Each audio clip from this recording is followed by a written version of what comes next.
Umukarane arangije kaminuza, bikaba byatangaje abantu benshi uburyo umukarane yarangiza kaminuza. Ese ni muntu ki? Uyu mukarane akaba yarabonye buruse cyangwa se scholarship, akaza gukomeza akajya kwiga muri UR muri kaminuza y'u Butare y'u Rwanda. Uyu munyeshuri mu kwiga kwe yajyaga kugira kwita ku muryango kuri mama we na mushiki we, akajya gukora ubu akazi k'ubukarane kubera ko nta yandi mahitamo yari afite kuba yabona ibiceri ngo atunge umuryango. Uyu munsi ku itariki 25 nibwo yarangije z'ukwa 10/2024 nibwo yagraduatinze aza gufata degree ya bachelor's degree icyiciro cya kabiri cya kaminuza. Bikaba byamushimishije, ariko uyu munsi wa none akaba ari umumotari kubera ko yagiye yizigama amafaranga make akorera mu kazi k'ubukarani akaza kuyizigama. Uyu munsi wa none biragoye kubona akazi waba warize kaminuza cyangwa se ufite masters. Abashomeri bari hanze aha ni benshi cyane, barakabije. Ntabwo wavuga ngo urarangije ngo ugiye kwicara mu biro, ibyo byari ibyo hambere ha kera, ubu ntabwo bigikora.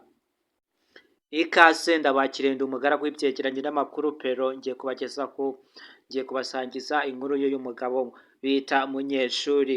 Izina ni ryo muntu.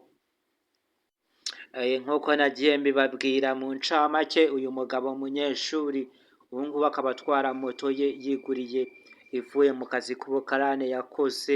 Abanyeshuri n'abandi bantu bamuseka cyane ngo umuntu wiga kaminuza akora akazi gute k'ubukarane. Mu nyigisho n'inama yatangaga yavugaga ngo uti mu gihe wanze gukora akazi gaciriritse ukiri umunyeshuri, byanze bikunze uzabikora nyuma ya digiri. Wanze guseba bwa mbere, wanga guseba mbere, ugaseba nyuma bihagije. Muri iyi si niwigira umuntu wa danje ukagaragaza ko utagomba guseba, kudagomba gukora ibiciriritse, utagira intego. Ariko abantu benshi batagira intego nibo bumva ko ibyo bagatekereje gukora byibanze bari kubona hafi byabinjiriza amafaranga kubera ko ariyo mahirwe babona, bakanga kubikora ngo se barambona bate kanaka na runaka. Abo ngabo iminsi irabigisha. Nyuma yo kwanga gukora akazi wiga, uzagakora bitagishoboka ufite degree, nibwo uzajya gufata akazi ko ku muhanda cyangwa ukanasabiriza warize. Mu gihe uza kubikora mbere ukiri kwiga, wakabaye kuba warizigamye, ubu ngubu wagatangira business yawe. Niyo nama yagiye atanga uyu munyeshuri. Uyu mugabo rero akaba yatanze inama nziza yagufasha cyangwa se yahindura ubuzima bwa benshi cyane.